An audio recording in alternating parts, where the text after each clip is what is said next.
Swastiastu. Assalamualaikum warahmatullahi wabarakatuh. Shalom namo budaya, salam kebajikan, dan salam harmoni.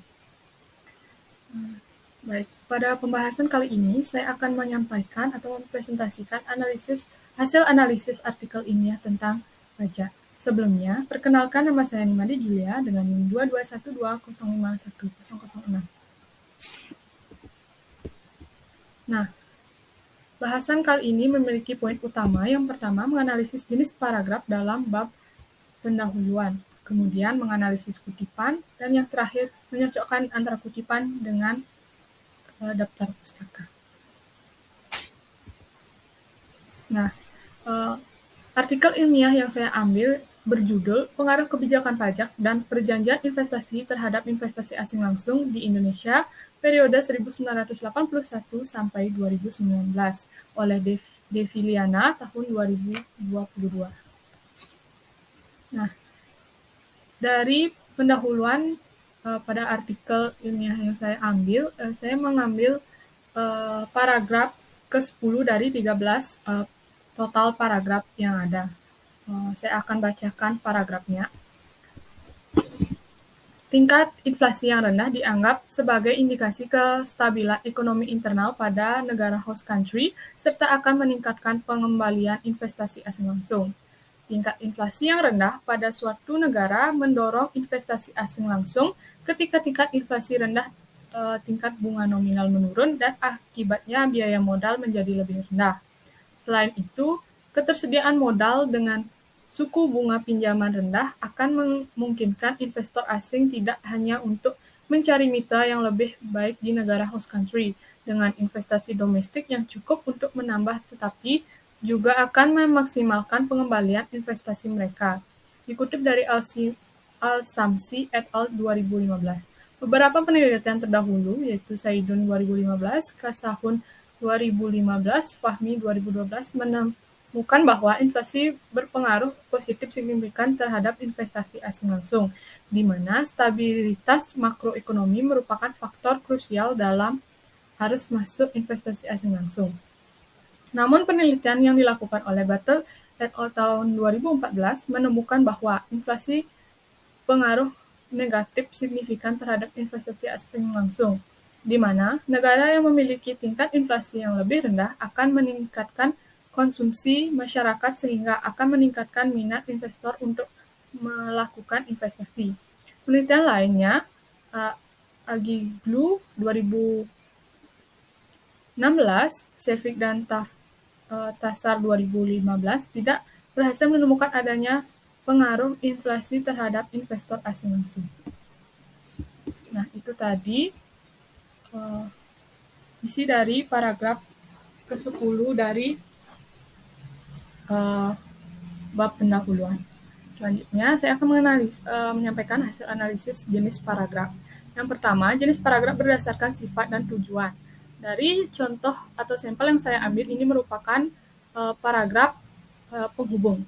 Mengapa dapat dikatakan paragraf penghubung? Seperti yang saya katakan sebelumnya, ini merupakan sampel paragraf ke-10 dari 13 paragraf keseluruhan dari bab pendahuluan tersebut, yang dimana paragraf ini terletak di antara paragraf pembuka dan juga paragraf penutup. Selanjutnya, berdasarkan letak kalimat utama. Paragraf ini termasuk ke dalam paragraf deduktif. Kenapa dapat dikatakan paragraf deduktif? Karena permasalahan pokok atau kalimat utamanya itu terletak di awal kalimat, yaitu tingkat inflasi yang rendah dianggap sebagai indikasi kestabilan ekonomi internal pada negara host country serta akan meningkatkan pengembalian investasi asing langsung. Kemudian kalimat-kalimat lainnya merupakan kalimat penjelas dari kalimat utama tadi. Nah, yang terakhir itu berdasarkan bentuk unit tulisan atau sifat isinya. Paragraf ini termasuk ke dalam paragraf eksposisi, karena paragraf ini berisi uraian atau penjelasan tentang suatu topik dengan tujuan memberi informasi atau pengetahuan tambahan bagi pembaca. Nah, topik yang dimaksud di sini adalah topik tingkat inflasi yang rendah dianggap sebagai indikasi kestabilan ekonomi internal pada negara host country. Kemudian selanjutnya yaitu menganalisis jenis kutipan. Nah, dari hasil analisis saya mengambil beberapa kutipan dalam sampel paragraf yang sama seperti penjelasan sebelumnya, yaitu kutipan Assamsi et al. 2015, Saidun 2015, Kasahun 2015, Fahmi 2012, dan Bartel et al. Tahun 2014. Nah, semua jenis kutipan ini sama, yaitu kutipan tidak langsung. Kenapa dapat dikatakan kutipan tidak langsung? Karena kutipan ini meminjam pendapat para ahli tidak secara utuh. Pengutip meminjam inti atau topiknya saja, kemudian dikembangkan dengan pendapat pengutip dengan tidak terdapat perbedaan maksud atau memiliki makna yang sama. Nah, pertimbangan lainnya yaitu kenapa tidak dikategorikan ke dalam kutipan langsung, karena dalam kutipan-kutipan ini tidak terdapat tanda petik yang dimana itu menandakan kutipan tersebut sama sekali tidak diubah dan memang begitu adanya ketika pengutip mengambil kutipan tersebut.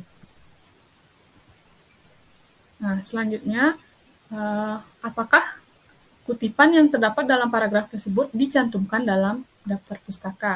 Nah, hasil analisis saya, semua kutipan yang ada dalam paragraf sampel yang saya ambil itu sudah tercantum ke dalam daftar pustaka. Namun, di sini terdapat hanya perbedaan sedikit, yaitu kutipan Bartel et al. 2014 itu berbeda tahun terbitnya pada seperti yang dicantumkan dalam daftar pustaka, yaitu pada daftar pustaka tercantum tahun 2015. Nah, itu tadi pemaparan materi dari hasil analisis artikel ilmiah yang saya ambil. Tentunya dalam presentasi kali ini masih banyak terdapat kekurangan yang perlu saya tingkatkan, dan saya memohon maaf apabila ada salah kata dalam penyampaian materi. Dan saya ucapkan terima kasih atas perhatiannya. Saya tutup presentasi hari ini dengan Parama Santi. Om Santi Santi Santi Om. Assalamualaikum warahmatullahi wabarakatuh. Shalom nama budaya, salam kebajikan, dan salam harmoni.